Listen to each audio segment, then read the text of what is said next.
Just real quick, I was talking to Eric the other day. He had mentioned our podcast together. And I was telling him, I said, yeah, man, it's fun catching up with you and then also talking to you as an adult and then also noticing some of the stuff just from the group and stuff. Like, it's just like, yeah. I said, yeah, Ryan's different. He's different. you can tell, he's been around the group and stuff. You can tell, and I think it's neat because, like, on the other shows I'll be doing, usually there don't be no curse or anything in there, and it's kind of like low key, and it's not necessarily on purpose, like family friendly, because that's not the purpose of it. But it's just like, just kind of how it always kind of sat with stuff. And I was like, I remember when we were starting, and he just started dropping all these F-bombs and stuff, and I was just like. But it wasn't to be messy, you know what I mean? Like he wasn't just, and it flowed. And I was like, you know what? Screw it. Right? I'm gonna leave it in. I'm just gonna push the explicit button on there. There's different ways. There's different ways of cursing. Like there's the cursing to be just raunchy and gross, and then there's the cursing that's just the emphasis, a bigger exclamation point on and that's stuff. how you use it. And that's because, like I said, because at first I was thinking like. I wouldn't even be able to clean that up if I wanted to. It wouldn't matter. But I said but the thing about it is it's like normal conversation and it's just funny. And if I didn't know there were curse words, I wouldn't even think of it. You know what I mean? Because you say it so smooth. So I thought it was just funny. And I was like, yeah, because I was like, he's the first person I had a conversation with to just kind of just be letting it go. And I was like, it was just so funny. And like I said, I thought about it for like 2 seconds. I was like, you know what? I'll push the explicit tab on there and on the podcast, and it just, people got a heads up, and you put on your big boy pants. If you can't take the language, you don't need to be listening to the show. Yeah, and again, it's not raunchy, and we don't talk about raunchy stuff. No, it's fun. I love it. Yeah. But like I said, with this show. Like I said, that's where I try new things with the insert with the music and just different stuff with sound effects or clips and things like that. And I said this show's just been very cool for me to really experiment and try different things. And I'm like most of the stuff I did on this show because it was just so light and fun that I felt I could take more risks with it. And it's like some of the other stuff I implement in my other shows just because I like how it worked. And some stuff that I do, I would just only do for this show because it just kind of fits with our it's back the and vibe. Forth. Yeah, our banter. But it definitely opened me up to it's try really stuff. too bad you missed out on the dinner. Because like Jose was dropping some heavy compliments on us, like he really enjoys. He said it's the banter. It's like it has this really nice just flow and vibe, and it's just like that's right on. It sounds like a good time, and I'm like, it is a fucking good time. That's good, man. That's good. That's cool of him to say. That means a lot. But yeah, it's true though. Like I said, I enjoy it. Like I said, I always look forward to it, and I love it. It's funny, like I said, we were trying to figure out what the next one was going to be. We knew it was going to be this one. It's funny, the timing of these. I don't know. Do we think do we know this one was coming up next or no? So we knew Andor was coming up. But we didn't know exactly when, right? Or yeah, I think it was somewhat of a surprise. Like, oh, it's now. All right, cool. Because I think they didn't drop the specific date until like maybe a month out. They were like September, and then they're like 20th or 21st, whatever it was. I think it was the day after I got back. So I was like, okay, set aside some time. Yeah. Right. And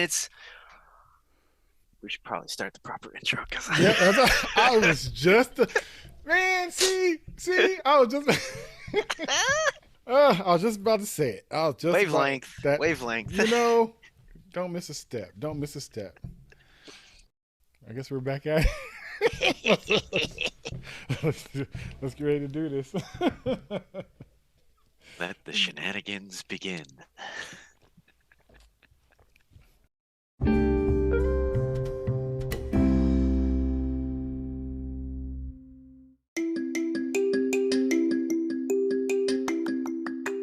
All right, back again with another one. I'm Jay, and tonight I have with me Star Wars extraordinaire, super geek dad, blah, blah, blah, blah, blah. He can add some extra stuff in there. Ryan, what's up? I think most of those cover it. Dork, nerd, geek, yes. Those. And Star Wars enthusiast. And that, yeah. That and the other thing, and yeah. And they will change throughout the weeks to come. That we'll throw some extra ones up in there as we go along. The nice thing is neat, nerd, dork, and geek. I can say words.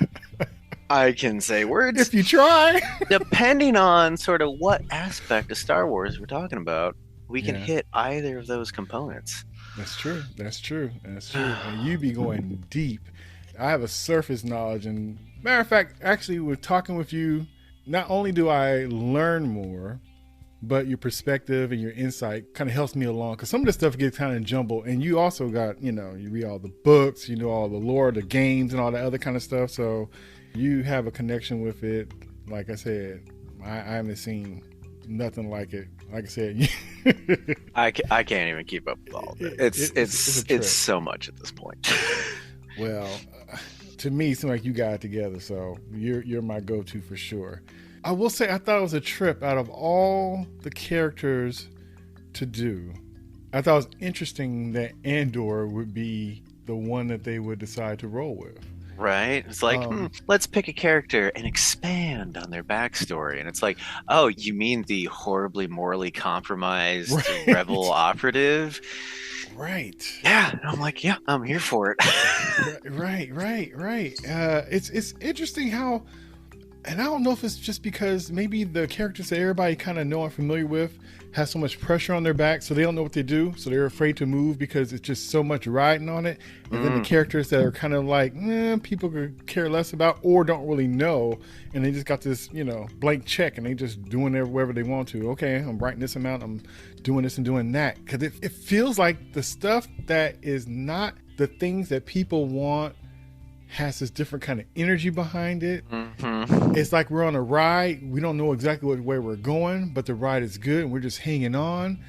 And I felt like that about The Mandalorian, which was something that I didn't really know nothing about, and this one.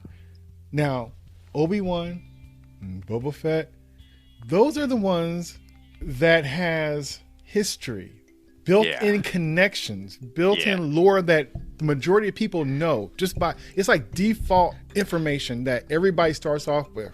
And yet they don't have the same kind of connection.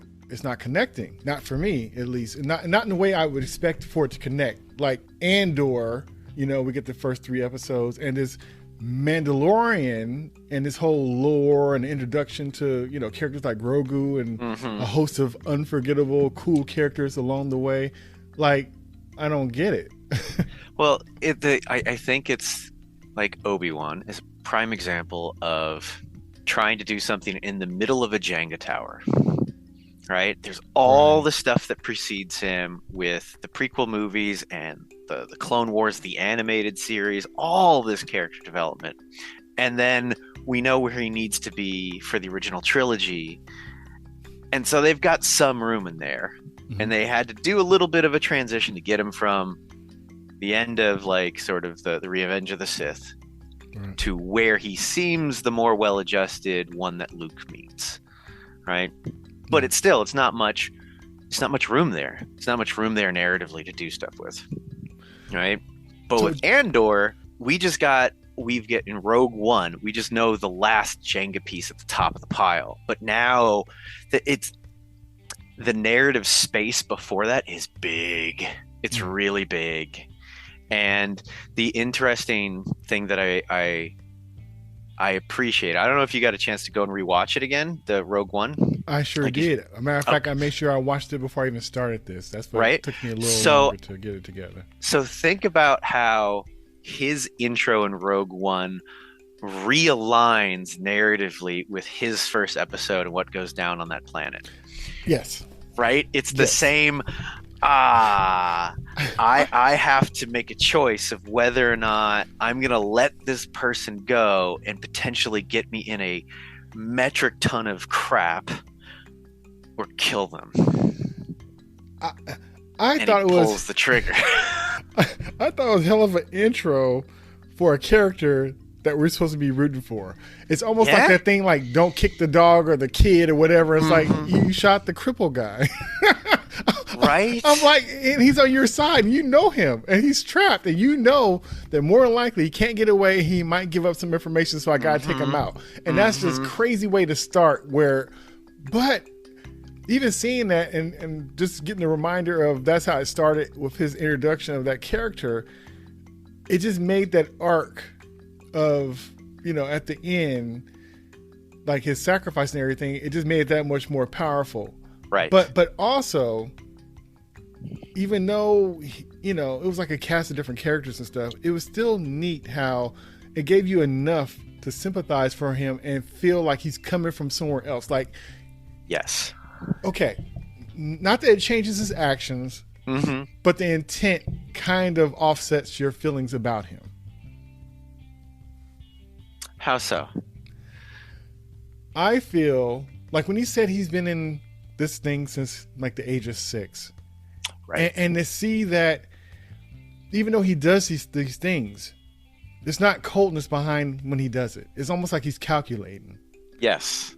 It's because he knows that. And a lot of times, like, we know too, but we won't do it because of, we do the selfish thing of not wanting to look bad or feel bad for saying things, even though the truth or the right answer or the doing the right thing will cost you. And a lot of people don't want to pay that cost up front. And they'd be like, I'll let the person down the line take care of that problem. I'll let the person down the line fix it. Kick the can. Yeah. And so with him, you can see something behind his eyes where he's calculating it, or he knows. And even though we're not necessarily agreeing with the moves, we understand why. So I think when he made his moves, I understood. And that, for that reason, I say that his intent or his perceived intent made me fine with him instead of just thinking of him being despicable.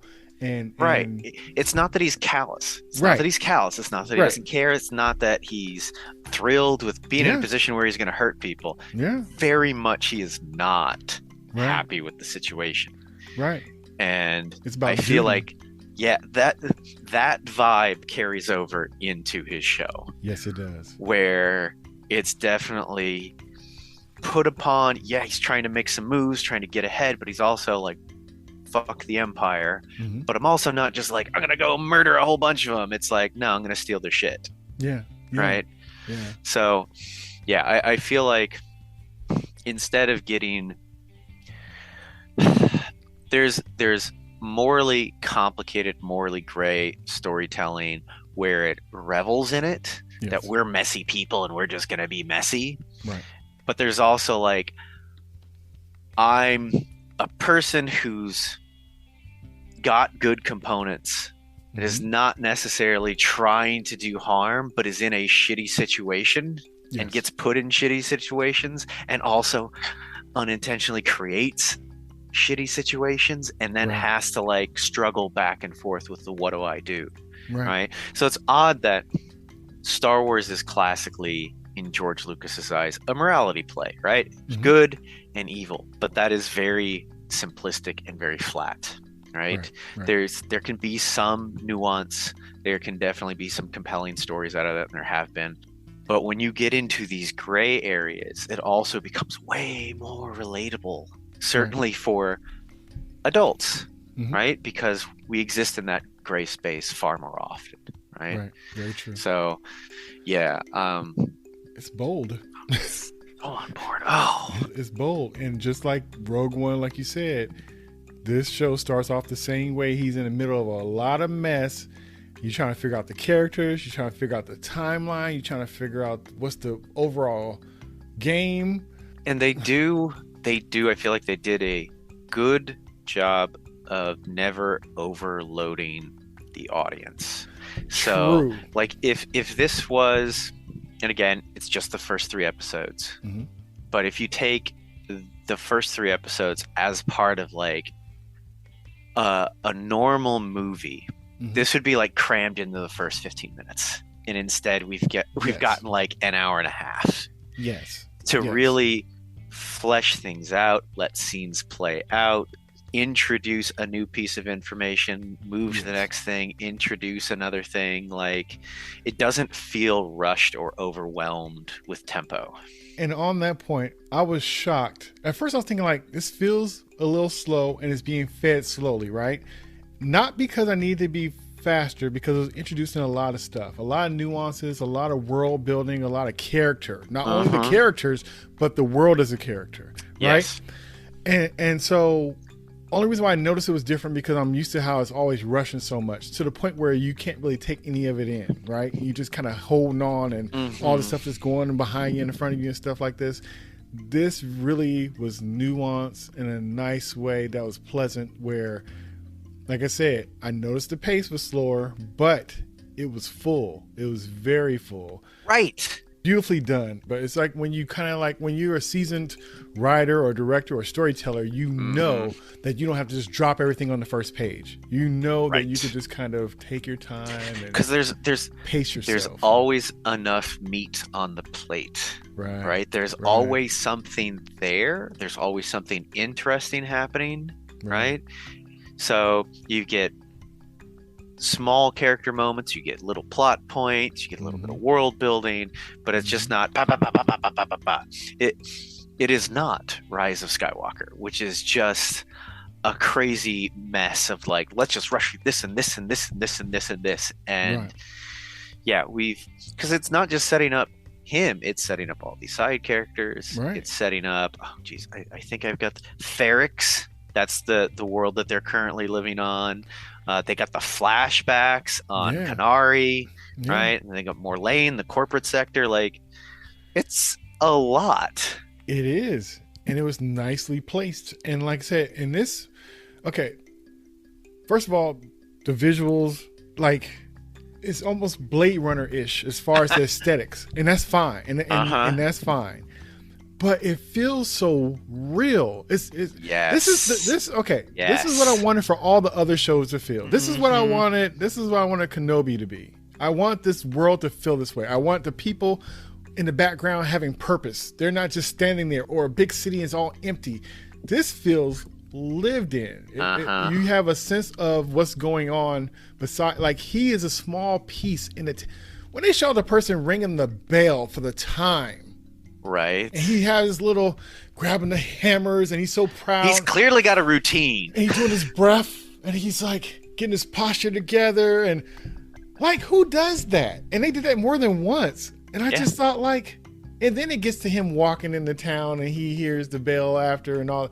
It's just like world first, then the characters, and then the craziness ensues. But it's definitely a character that will not let you forget about it in some kind of way. Right. I feel like the production team that does, the conceptual design and the actual, like, the physical sets, because, like, there's just a truckload of actual physical sets. Yeah. I feel they're like, oh, we're not doing everything CG in the volume. We're actually we're gonna build some places. Oh, okay, cool. Because, like, you could tell, like, they went hog wild. And like the costuming was a fucking on point. Like, so they've got basically Ferrix is a scrapyard where they're deconstructing all these ships. Right? They're pulling them apart, and so the work crew literally having a wall just for all their gloves. I love it. It's this. It was an art piece to me. I'll take a picture. That'd be good for a poster on your wall or something. I mean, that's, God, I forget. There's this series, like, Every Frame of Painting, that some guy did for quite a while. It was like film analysis and stuff. But, like, I think one way to just visually evaluate a TV show or a film is just literally how many still frames would you be like, I would put that on my wall. Right. I'd put that on the background of my desktop computer. Like, just, it's really well shot. The cinematography is just, it's so clean. It is. It's so clean. And dirty at the same time. Yes. and I think the perfect example of that is in the flashbacks of his home planet, Canary. Like, the jungle, of course, is very jungle, but then they also go inside the crashed ship. And just, oh man, that was some spaceship porn. Like, honestly, the interior of that crashed ship was just so fucking cool. Like, it was like, oh, an actual set. And things that, like, made sense, like the design, the layout of stuff.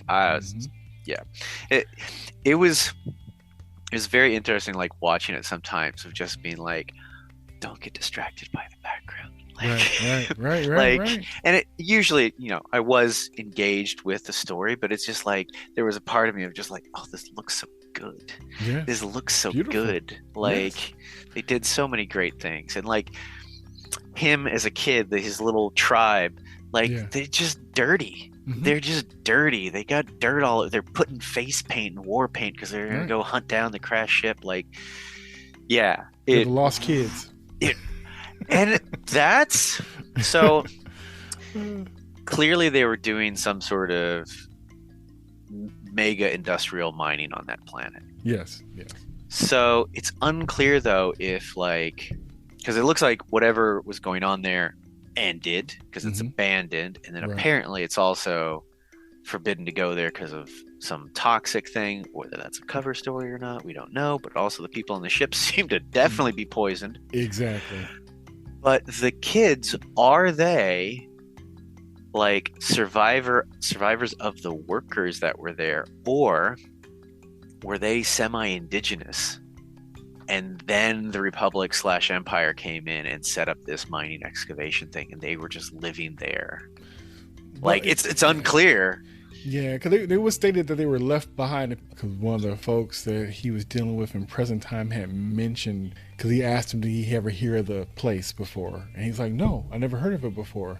And he's like, yeah, it just seemed like it was some miners that were there, and some, some kids got left behind, but they died. And so those are technically invisible people that are, quote unquote, didn't make it, but and the other interesting thing with that too is that it's hearsay, right?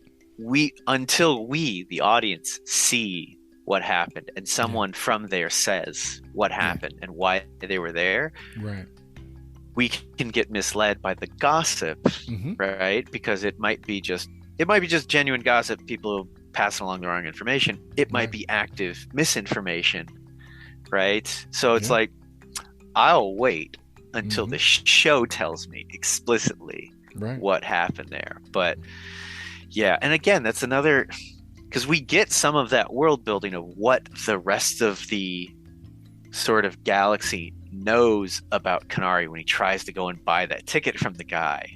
And part of the business there is he's trying to go like, dude, I need a down low ticket to get off the planet, no questions asked. And it's this whole back and forth. But at the same time, when he walks up, he's asking hey, is it pronounced Kenari? Like, and it's like, oh shit, other people know. Oh no. Yeah, and that's why he's trying to look it up and find out what was going on with it. And then just so happened the guy was there, and he's like, hey, have you ever heard of it before? And it's like, no, I don't know what you're talking about. Nope. Yeah, I thought that was really nice how they, like I said, it's just, you could tell the writers know what they're doing, and I love, it's not, the way you get information is fed to you in different ways. It's not straightforward. Sometimes it's passing from the left side, other times coming from the right, sometimes straight ahead, and I like how it's being fed. And because you're learning the way, and you would hear it the way you would normally hear things, versus just blatantly, here's the plan right here, or this happened like this, that. No, sometimes stuff you overhear it. Sometimes you hear stuff out of context. Sometimes, it was a lot of that. Yes. And bad things happen because of this. Right. So, okay, we're all over the place, which we do.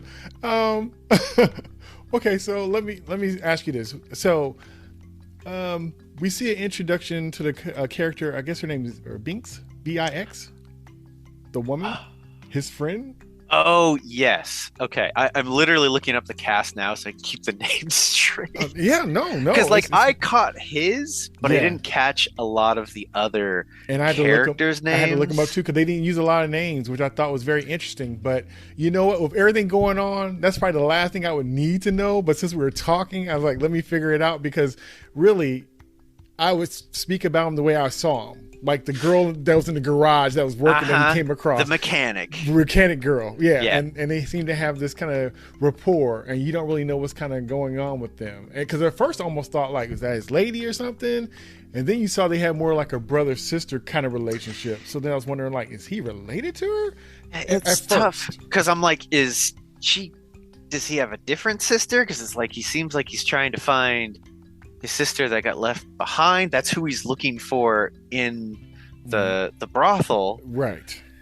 But she doesn't seem to be it. But she knows his backstory. It's like, okay. Yeah. So clearly it implies so much longer, a deeper relationship. It's like, it's not even like, I mean, they might be former lovers, but the vibe is, clearly they got a big, deep connection there, and it implies a whole bunch of stuff. But and with that thing being implied, it made a friend of hers jealous to make salty moves because by misreading it. They're trying to like do their scheming stuff. Like he's trying to get his thing and sell the thing and but it looks like she's going behind her boy's back. Right. And he only spies enough of their conversation in the bar where he's like touching her hand to try and like reassure her, get her confidence. Right. And the boyfriend sees that and like, oh man, my girl, no, don't. And then he leaves and doesn't see her like, dude, we're done. Like, get your stuff, boom, and like bounces. Right. Like, but he takes it as like, oh man, I gotta treat him like competition. And drinking, so I'm gonna go and call the cops and snitch on him. And I'm like, but like I said, those moves were, I didn't like how they went down. It was understandable. Totally believable. It made sense. It made sense how, and him going behind her, seeing who she's talking to, checking what she's checking on the computer. So all this little stuff, and you could tell that they probably just buddies that sleep together in a way. Because he's always kind of getting at her, and she always kind of pushing him off, and she only goes when she feels bad. Right. Because when she was okay, she was like, maybe remember once a week. But then when everything went down, with Andor, then she felt bad about the situation, and it was late at night, and like, I saw your light was on. So you could tell, she's coming to him when she's really in a bad spot. Right. Otherwise, she's good with just once a week on Mondays with them hanging out. She feels like she's cagey because she's running a bunch of stuff, and it sounds like, from what I recall, like it sounds like she's on the inside of sort of Luthen's operation. He's he's Skarsgård that comes in. Yes. And clearly she has told him everything about Andor. Right.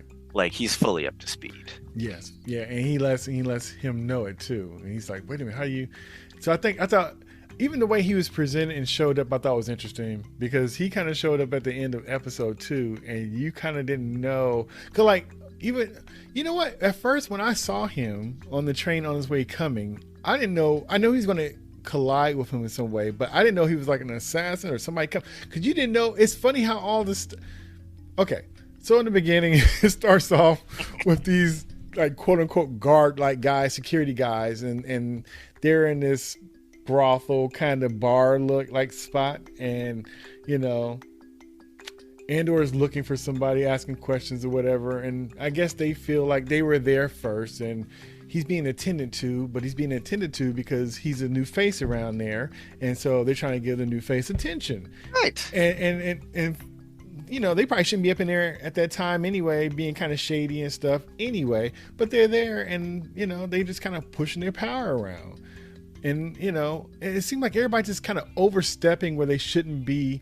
And it's just making a mess of things, which I think is interesting versus in the other shows we were watching, stuff would just, falling apart, just be falling apart, or you tap it and it just blows up. Right. This is nuance. This is like somebody done laid out all these dominoes. And none of the characters are outlandish. None of the characters are over the top. They don't necessarily have big giant revenge stories or anything else like that. They are leaning into their personalities to make a situation. Yes. Which is beautiful. Yes. They're playing into their personalities. They're not out of character. They are true to their character, and that's enough to make a problem. Right? Love it. Man, those two they're guards, but they're cops. Yes. They're corporate cops. Right. But they're fucking shady as shit. Yes. Because as we find out later in the sort of after action report, after Andor he accidentally kills one, and then intentionally kills the other one to get out of there. Right. And it's getting investigated. Wait. So did you have any inkling that he may not take him out? So after you saw the first one die, did you think the other one was going to live? So I I was honestly sort of in his shoes trying to think through that situation, and it's like there's no, it's like you arrive at the same calculation of like I guess dude, like the first like in the movie you can see, hey, he can't climb up that thing. He got one arm, and even if he had like, I'm gonna put some restraints on you, it's like, you know exactly what I look like. Mm-hmm. You're gonna be able to go back to the bar. You're gonna like, fuck, I'm absolutely screwed because I headbutted you. I headbutted your buddy, and apparently that was enough to kill him. Fragile face, god damn it. But now it's like, why did you guys have to fucking shake me down? Because your stupid fucking egos. You didn't like that I was getting attention and you weren't. Right. Oh, and it's just, it sucks. Like, it sucks. So did you think he was gonna do it? I wasn't surprised when he pulled the trigger. Me either. Like, in part because, like, you know, we know his character from Rogue One, so it's not a shock. Like, whoa, this guy will kill people. But it's like, you got to see that. Oh, nope. Ah, fuck. Like, you got to see those gears click in place. And just like, bye. Bam, gone. Like, didn't even do a sorry. Just like, boop. Nope. Like, he waited and, you know, he crapped out. And that was from those guys overstepping. They should have left him alone, right? Well, they should have been doing a whole bunch of other things. They should have left him alone. They shouldn't have been in the place they were at in the first place. All that, they shouldn't have tried to shake him down and all that. And then because of that overstepping, we saw another overstepping, which was when the whole thing was reported. And so it was a thing where you have, I guess, a person in charge, and you have a person that's underneath him. He's notifying him of the situation, letting them know to let it go. Yeah. These guys, you know, they kind of do stuff. I kind of loved, it's so, you know, real in a way. The logic of it, the kind of this, don't overdo the story because, you know, those guys are kind of a hot mess. So we don't want to give them a parade, but give them enough to where at least they tried to do the right thing. Like he knew that they were bad apples already. It was not really, you know. It was bad. It was bad on bad on bad. Because we got Lieutenant Cyril Karn, Lieutenant Karn, and he updated his own uniform, like just to make it a little bit extra. Like, this guy is. I thought it was so great detail. It's so funny because, like, honestly, from his perspective, he is a great character, and he is really actually trying to do good and trying to bring justice, because, like, Andor fucking murdered those guys. Like, he did. He manslaughtered one and he murdered the other one. And he's like, these people need to be brought to justice. Now, there's also components of, like, they came after one of ours. Yes. So there's that too. But it was but he did not consider what his commander told him. Which was about these guys having issues and stuff anyway. And it's almost kind of like, sometimes if it's unjust or decisions being made by somebody, and, you know, they don't have any kind of like working math to how they got to that answer going, then that could stir you, because it's almost kind of like, because I said so. But if somebody's laying out why and the situation, and even how, you know, it's almost kind of like if those guys are maybe even clean or cleaner, maybe it would have been an effort to make that square. But since it's almost kind of like we start picking at this thing, ain't no telling what's going to fall out and worse stuff is going to come to it. Right. Because his commander, aside from being like, they're not the best, which I'll come back to that in a second, because the way he does it just like fucks with the lieutenant. Yeah. But it's also like, they're also in the illegal prostitution. Right. Like, they're in the brothel that's not supposed to be there. Right. That they also should not be able to afford. And drinking. Yeah. So it's just while they're working. Right. So it's just like the corruption angle is just like, it goes deep. The commander isn't surprised at all by any of it. So it's like, oh, this is standard fare. Right. And I feel like the lieutenant is just so new and green. Like he just hasn't quite clocked all that yet. Right. But when he's like, oh, so-and-so, and the commander's like, oh, yes, he's an old soldier served with a blah, blah, blah. And he's like, yeah, we got to go and we got to, he deserves justice. And he's like, yeah, he was kind of a dick. And it's just like this, it's just this funny, like green light, red light. Right. Where he's like, oh, yeah, I know that guy. Yeah, we need to go and, get justice. Like, yeah, he was a bit of a dick. And then like, yeah, and it's like, yeah, but they picked like the commander, like, has figured the whole thing out. Yeah. They picked the wrong asshole to fuck with. Yeah. And they paid for it. Right. Which, like, yeah. Because if they were smart, they would have called him back up and done a whole bunch of other stuff. But if they were legit and blah, blah, blah, whatever. Yeah. But, like, yeah, the amount of information they conveyed just through dialogue in that scene was just like, clap that up. And that really tells you the mentality of the whole squad. So even when you see them now, you know what it means when you see those uniforms. You kind of know the vibe of it. Yeah.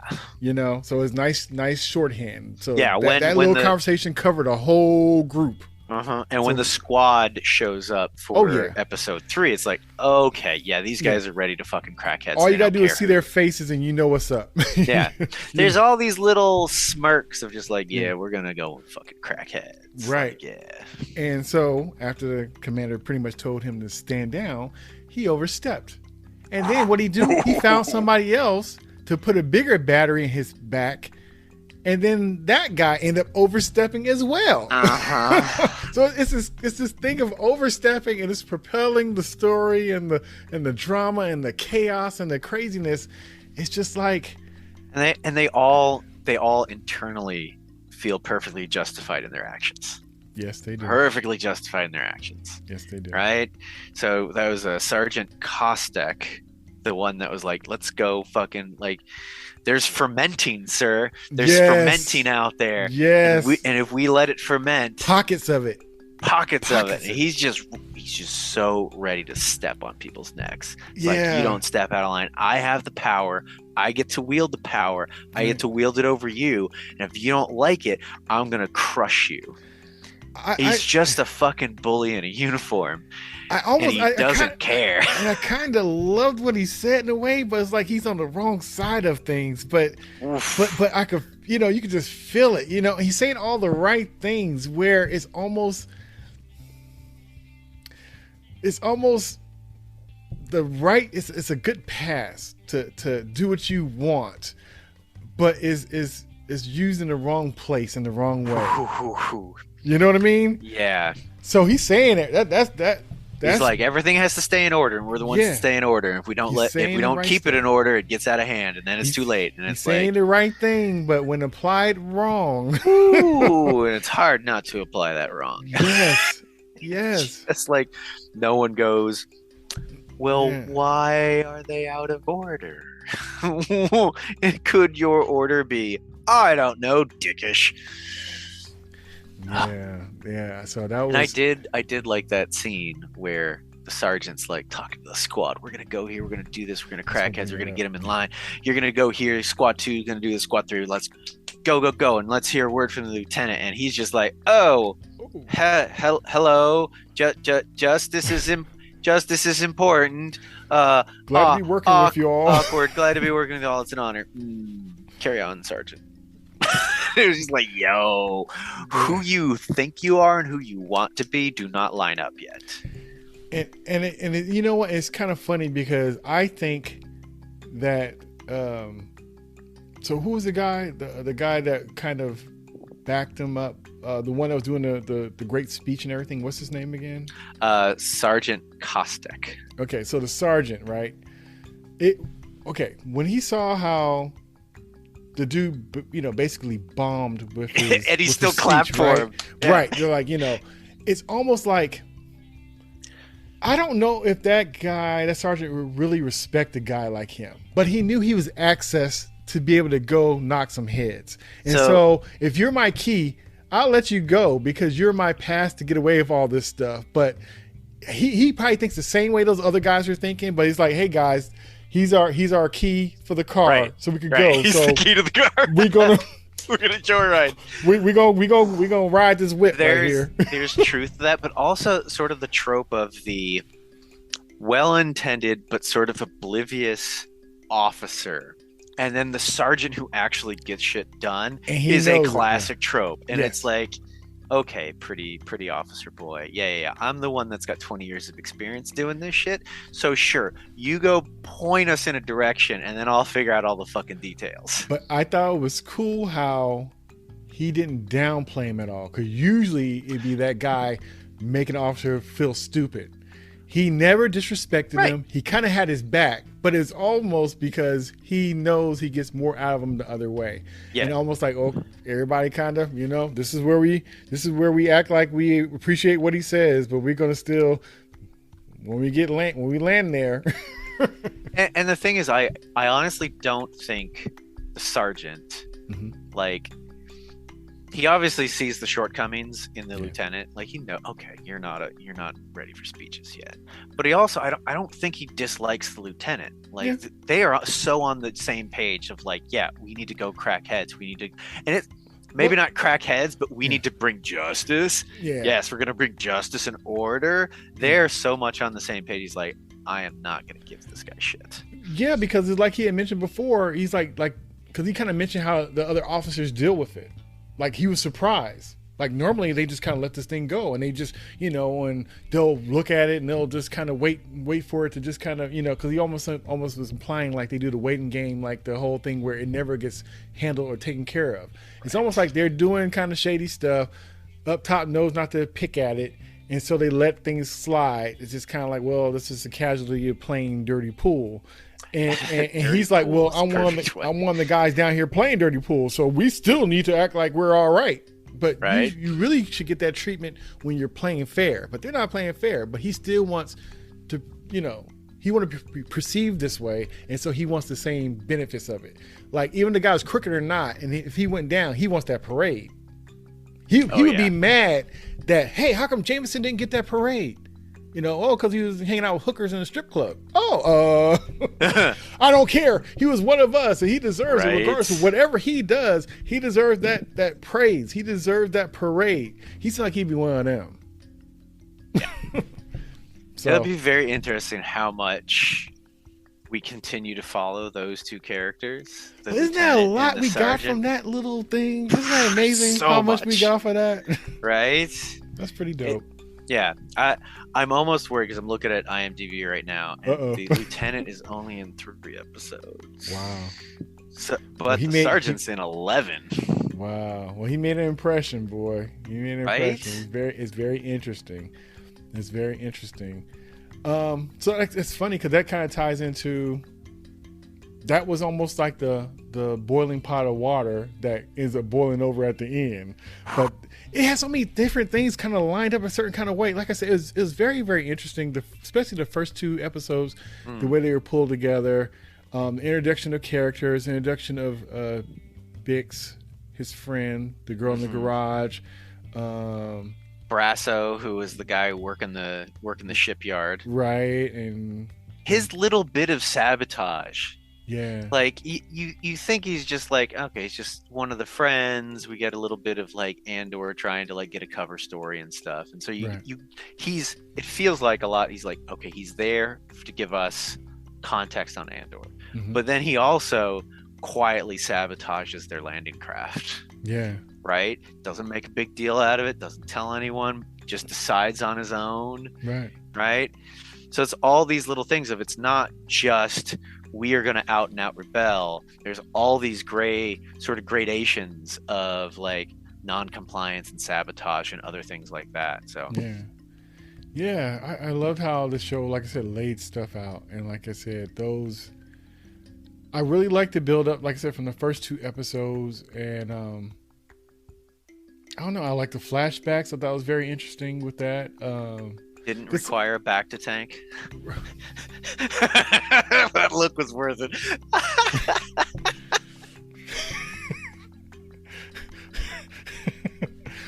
Man, if I don't see another tank, I matter of fact, They used it so much in the Book of Boba Fett that when I saw it again in Rogue One, when they showed Vader in it, I was like, I was ready to fast forward. Like, are we gonna get a flashback? I don't remember this. I don't want to see a take again. I don't care who's using it.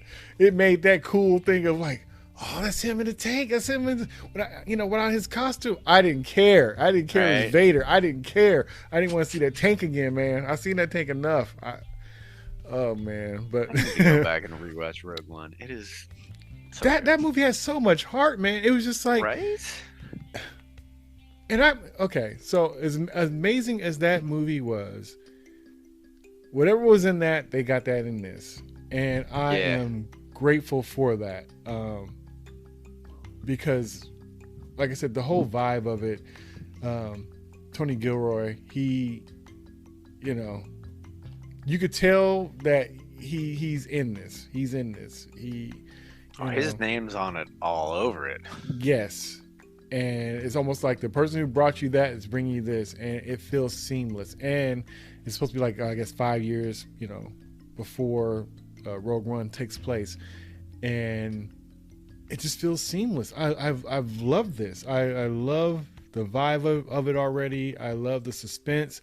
I love how not only you get some more insight on the main character, you are also, like I said, getting this world built. You're getting to see how almost like the chessboard is being set up. So you're seeing where the pieces are going and how things tie in. And if they kind of do what they're doing for this side in this short amount of time, if they did all that, and then almost kind of like the rebellion in a way on the other side, it's almost kind of like everybody's kind of pushing from different parts. You kind of seeing where everybody's kind of coming from and why.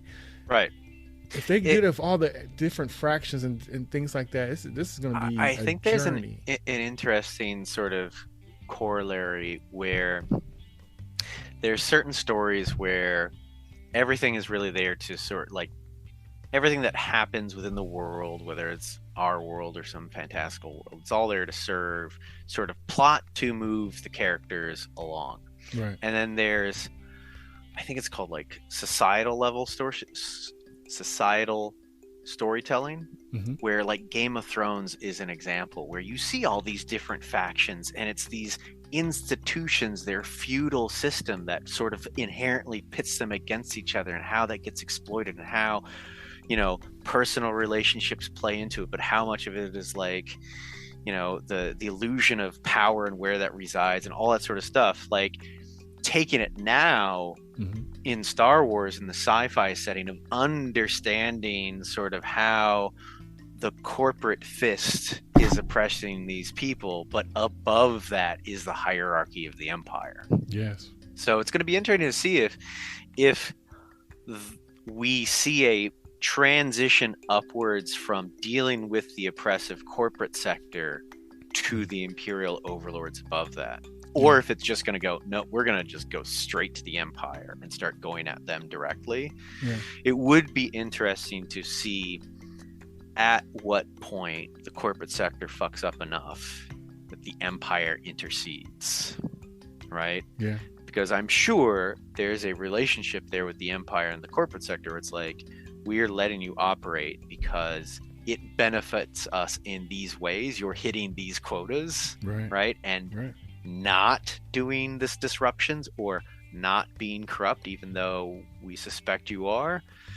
That would be interesting to see. But they might just go, now we're going to go and straight fuck with the Empire, because the Empire empowers the corporate sector to fuck us over, right? Yeah. It'd be very interesting to see how that all plays out. Like, we just got the beginning of Luthen's speech. He literally says, like, I was expecting to have more time to sort of, bring you in, like, to lay this out, but you get the hint of just how much he fucking hates the Empire.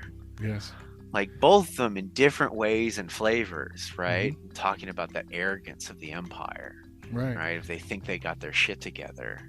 Right.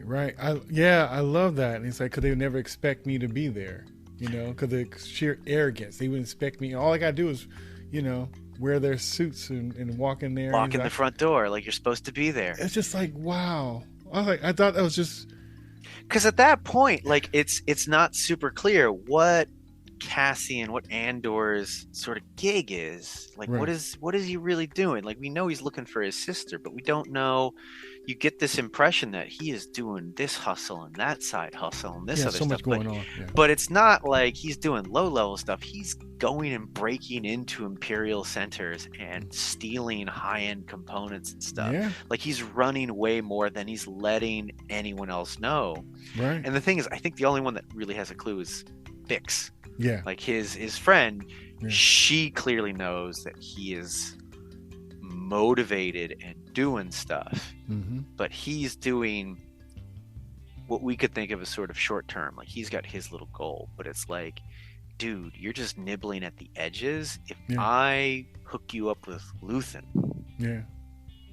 you're gonna go straight to the heart, Right. Right. right? Right. It's like I said, these first 3 episodes was very interesting character study. It was interesting to see, him and his reputation and what people felt and thought about him. Other people. Right. Like the mother figure who saved him. Mm-hmm. And when they found him on the ship when he was a kid. So I guess the guy in his relationship, the guy that works in the mines, Mm-hmm. What the authorities think of him. It was just neat to see like what Bix thinks of him. It's just The guy on the street that he owed money to. yes. So I thought it was just like It's like he's clearly a scoundrel. He's a scoundrel, but he's a really high end thief. right. I thought it was so funny when he tried to get by. Yeah, I thought it was funny when he tried to get the heavy on him, and he knew the guy. He's Hey man, you working for him? What are you doing? What are you working with him? Like, me? Come on, man. He's Like, like, what? You just told me to stand there. But it's like a nuance. Like even the scoundrels love him too. I thought I love it. I love it because I seen this kind of thing charm. Yeah, and I seen this kind of thing done badly so many times that it was nice that I got the same thing everybody else is doing, but it's nuanced in a way where you don't even feel it. You don't even see it. You don't call it out. If you're gonna do this to me, at least make me feel like it's new. Right? And dress it up a bit. Here's the other thing that I appreciate about sort of his vibe is that he's a bit of a con artist. He's a scoundrel, right? He's charming people, but he's not the smug con artist. Yeah. Right? He's always slightly off kilter, right? He's not coming in glad handing, big old smile. Like Right. he constantly, the impression is that he's constantly stressed out. Yeah. Like he's constantly worried about it all falling apart. Right. And he's just putting on a face, right?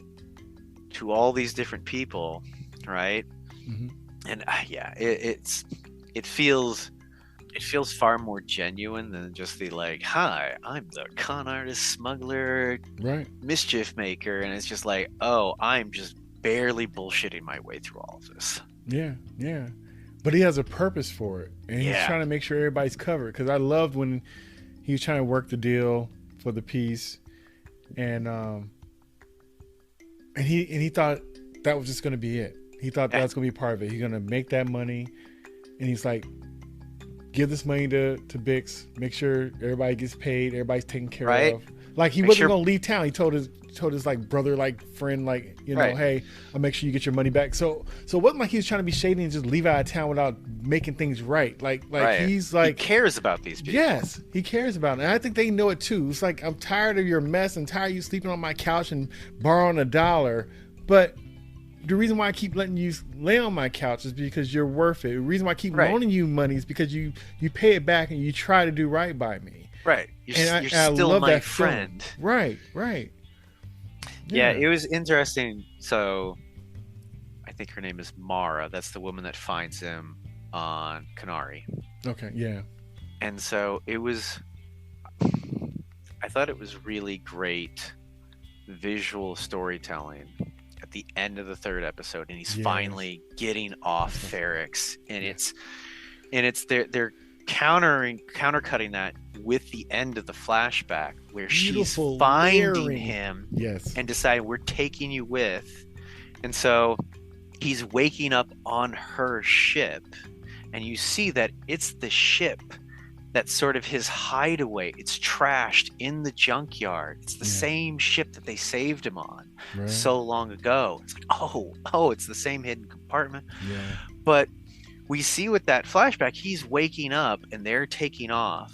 And the sun's coming in through the front, and she's looking back at him, and the child him is looking forward, and it's cutting with him now on Luthen's ship, leaving, looking forward into the sun. So we can see that as he's leaving, he's thinking of what he's leaving behind. He's leaving Mara, this woman who has clearly taken care of him for most of his young life.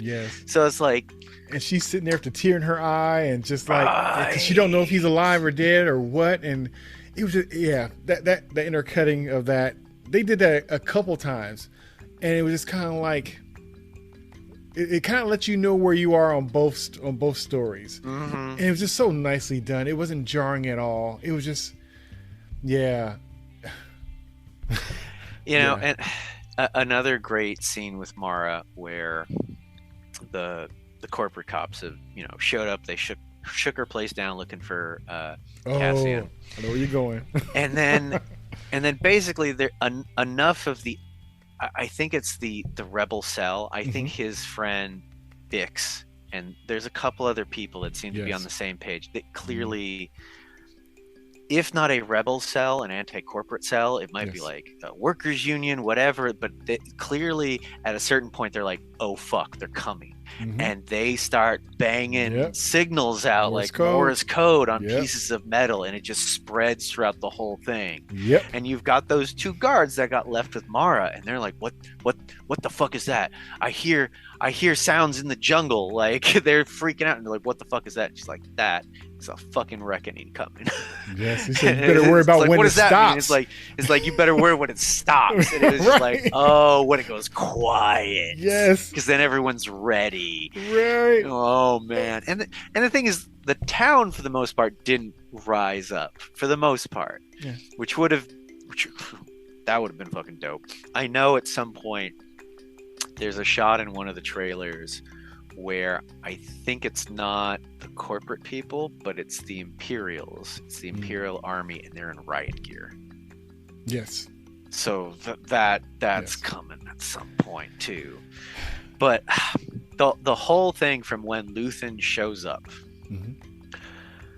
Luthen, loving him. Because so far, Cassian's a thief. That's cool. But Luthen is the fucking spy. And he's going to turn Cassian into a spy. And Cassian, when he goes into that warehouse, right? And he walks in, and they start talking, and da-da-da-da-da. And eventually, the cops show up, and they're banging on the door. And he's like, no, I'm going to blow the doors. I put Simtax on it. And he's like, what? He's like, you never walk in a place without making sure you have an exit. And it was just like, yes. And which is why, even before the cops show up, he's sort of talking with Andor, and they're walking around a little bit in that little warehouse. And he's like, where does that lead? He's like, what's that? Where does that go? Like, before there's any possible threat, he's thinking, is that another escape route? Is that another way out? So he's cagey as fuck without like broadcasting it. And I'm just like, the tricks those two play. Oh, okay. So I love at a certain point where the lieutenant and the sergeant is like, oh, they're coming our way. We need to set up an ambush, right? Go and get the high ground. You go get over there. You go get over there. We're going to ambush and pull in the support. And so the lieutenant goes over into one of the buildings, forces the door open, and then sets it up, and he's watching out through the door. And I'm just like, oh, the camera gave it away. Camera gave it away because it's a classic thing in cinematography where normally if the person's looking to the left of the screen, then you place them on the right so you can see towards where they're looking. But in horror movies, if they're looking to the left, you place them on the left side of the frame so that the behind them takes up more empty space. So he was a little bit in the center, and it was dark behind him. Like, they've already established the back of this place is open. Yep. They're gonna show up right behind them. Like, then the pistol showed up right behind Yep. his head. I was like, there it is. There it is. They fucking got you. So on that, did you think he was gonna die? I wasn't sure. Okay. I honestly wasn't sure. Like, I was a little bit surprised. I figured if he was going to die, we would see him die. Yeah. And so they just sort of cut away. Mm-hmm. And so in the moment, I wasn't like, ooh, are they going to kill him or not? It was just like, all right, so he's neutralized. So he's either dead or he's tied up, and they tied him up. Yeah. And they did another clever thing. They did a fucking misdirect. Like, all these little things of like, we're not just gonna have a blaster fight. It's like, no, hey, you got more of those explosives? I'm like, yes, decoy, here we go. Yeah. So they set up the decoy and just run it down the street, and it crashes, and then they blow it up, and then they take off. It's like, yes. But those guys, they looked happy for a minute. It's like, we got him. We got him. Boom! Didn't get him, and you see him come out the back on the motorcycle. The look on that dude's face, like he knew he done messed up. Oh, the lieutenant is fucked. He was so, he was just stuck. His brain was rebooting because he couldn't comprehend how bad this went. Like, I think there's a level of like, there's a couple things that's probably like competing in his brain, screaming at him. And one is, of course, oh, this went to shit. I got people killed. That's bad. Lost more. It's probably horrible. Probably horrible for my career. But also, I think the other thing is like, this is not how this is supposed to go. This is not how my narrative goes. I'm supposed to catch the bad guy. They are not supposed to fuck us so thoroughly. Right. Like, this went sideways. Like, they lost a drop ship. Like, oh my God. Yeah, he did not have a good day. No, he didn't. He didn't. You can just see it all over his face. The acting in this show did a great job. Crazy. It's so crazy. Like, you just feel for everybody, but it's just yeah, man. This show, it's all I ever wanted. Right. And it's gonna get more spy as it goes. And that's all you wanted. You want your spy. You want your spy. Your Star Wars spy. To Luthen doing the like tracking his exits, them doing the decoy. It's like, oh, a smart character. And yeah, because he's like, make your exit on your way in. Both of them. It's both of them. Yes, because he's looking for his exit. Yes. But Cassian's like, wait, you got more of those explosives? Yeah. Decoy. Yeah, boom. Yeah. It's like. Yeah, they tag teaming it. I love how they working off each other. And they have different skill sets and stuff. And he's almost like, hey, what you do is kind of rough. And he's kind of like, oh, let me. So, like I said, they learning from each other and helping each other out, which I think is amazing. And I like their banter save back each and other. forth. Yes, they do. They save each other in the warehouse. Yeah, so because there's the bit right the relationship, right? Because Andor goes for the box. He's like, I don't care about the box. But Andor, that's his thing. Yeah. So Luthen like comes around the corner and takes out the guard going for him, and then he keeps Luthen from getting crushed. Like, it's a whole back and forth. And that's the confirmation that was needed, because before their relationship was based off of a mutual friendship. Because when he was like, how I know you're not just going to try to, how I know that it works. Right. How you know this, how you know that. And he was like, well, you dealt with Bix and you trust her, right? So that should vouch for me. But it didn't. It didn't vouch for him, but his actions confirmed it was okay. It confirmed who he was dealing with. Right. He earned his own place with him. Luthen doubled down on his investment. Yes. Like, no, I'm not going to let you get shot. Damn it, I will put myself out there instead of just focusing on my exit and getting out of here. It's like, I'm going to get us out of here. Yeah, man. I think it's going to be good. We're going to have a show that's going to match our time and effort. Right.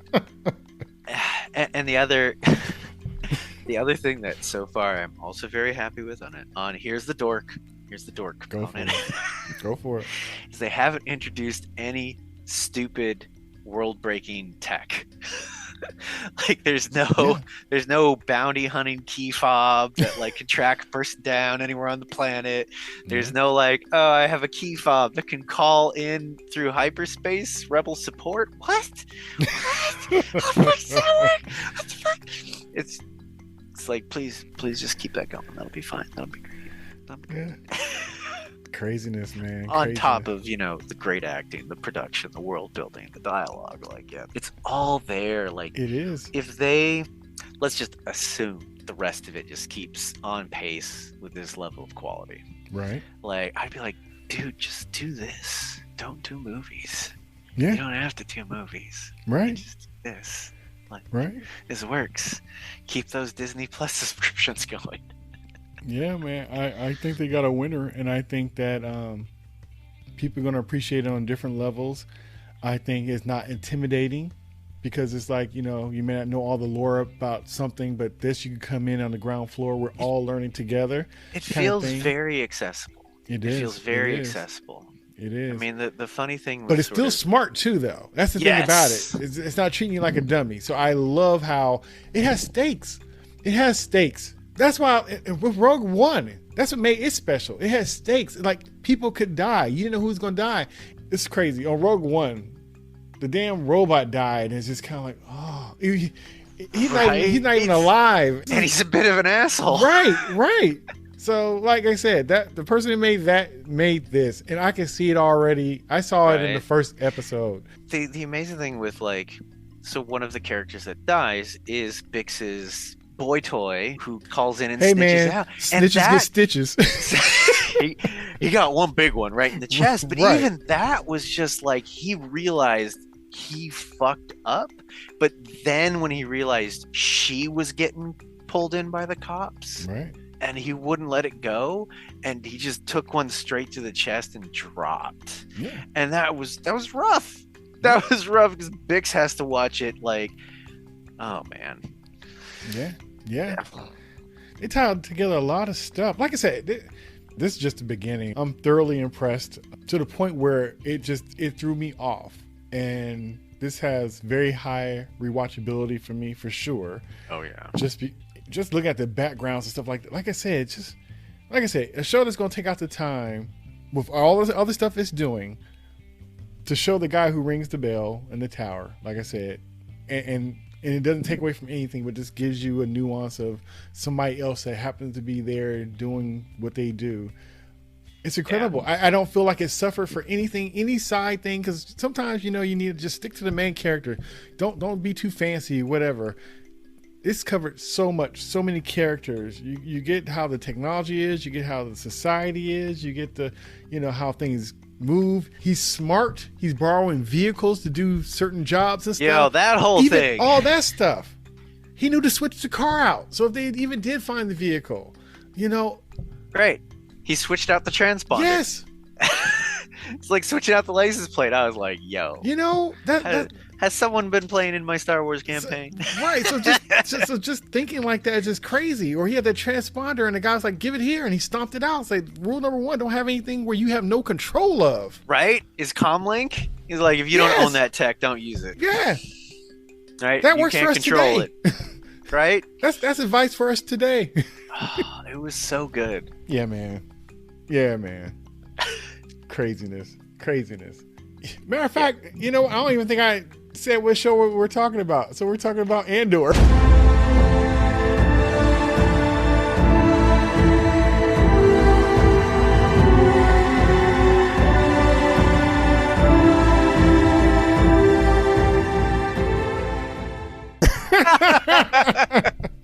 I never mentioned the title of the show. We just kind of went in, but it was that good. We're too excited. That's right. We'll get it next time. All right, man. So do you have any final words, final thoughts, or any kind of, you want to do predictions or no? I don't even know. Like, the only predictions I can go off is just stuff that's in the trailer. I'm wondering, we're going to see, I'm certain we're going to see Coruscant. So we're going to go back to Coruscant. That's the galactic capital. Okay. Right? But we're probably going to see a little bit more of Alderaan, I'm guessing, because we're going to get Mon Mothma.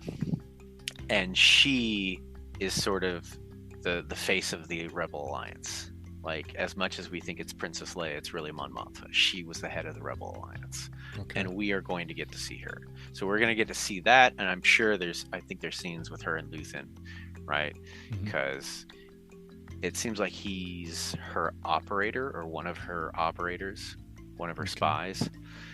So it'll be interesting to see that level how she tries to sort of swim through imperial politics without being crushed. Okay. Right? Because she dissents. Like, there's a little clip in one of the trailers where it's like, they have to take me as a joke because otherwise they'll destroy us. Like, I can't openly like do too much. Like, they have to think I'm faltering and like failing to do anything because I'm just not able to do anything in the Senate, but I'm fostering a rebellion behind me. Right. That'll be really fascinating to see. Right. I'm really looking forward to it because, like, if these episodes are any indication, they're gonna do her character so well. Like, she's gonna be nuanced, conflicted, like complicated. So I'm really looking forward to that. Okay.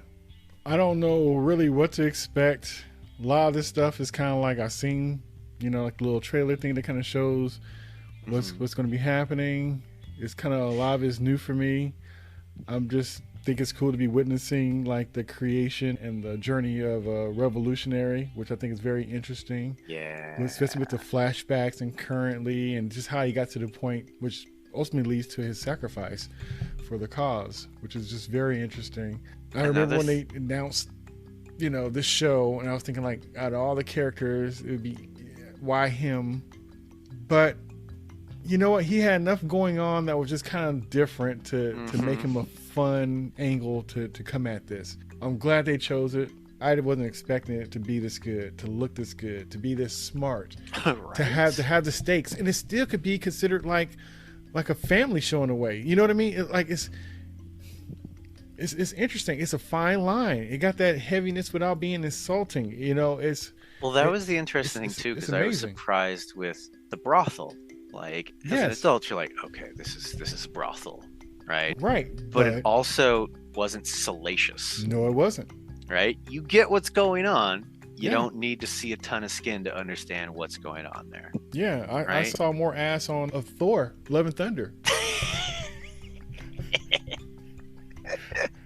I had to do it. A godly amount of ass.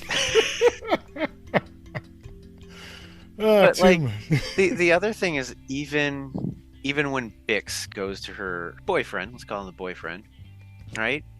That could have played very differently, right? Like, just showing more skin, of making it more clear, of like, ooh, they're gonna hook up, and it's like, no. The fact that the way she took off her jacket was enough. It's kind of like, right? And then she just goes to like, on the side of the bed. She still totally has her shirt and everything on, and it's nothing explicit. Right. She gives him a kiss, and then they just show, I love the framing, and you just see the bed at an angle, and you see her sitting on the side of the bed. And that's it. And it cuts to the next. I'm like, yes. It was done really well for what could otherwise be like, you could have done the sex sells component, right? Yeah.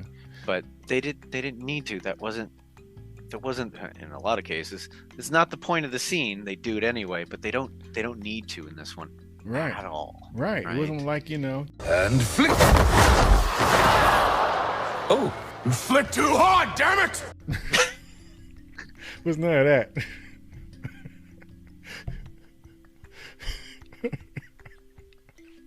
Oh, Tyke.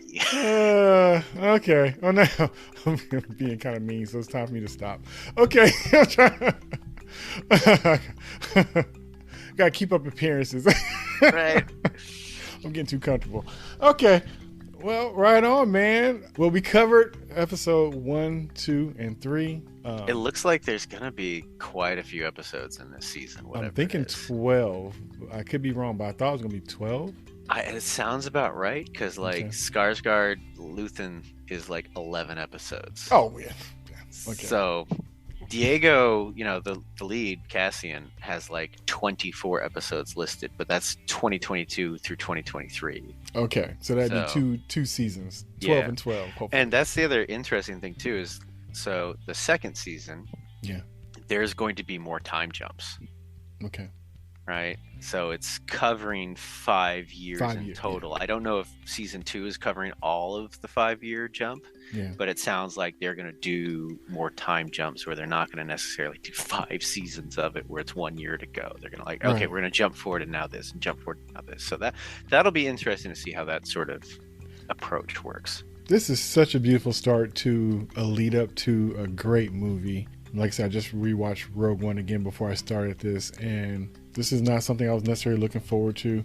It has the makings to be a classic, and it doesn't make any sense that this is already more than what we got and what the characters that we wanted to see this with. It's just very interesting, but I'll take it where I can get it.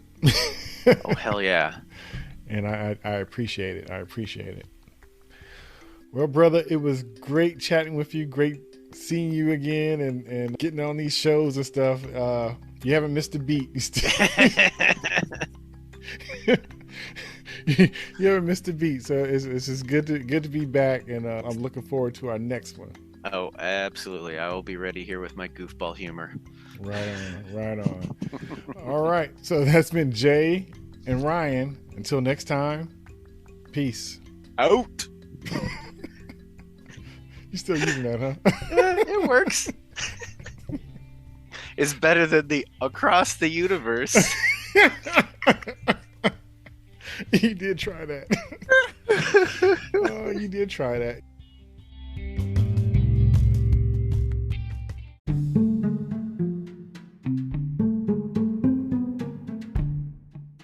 Hey, we're going to stop this conversation here, but we're going to hit you back with another one soon.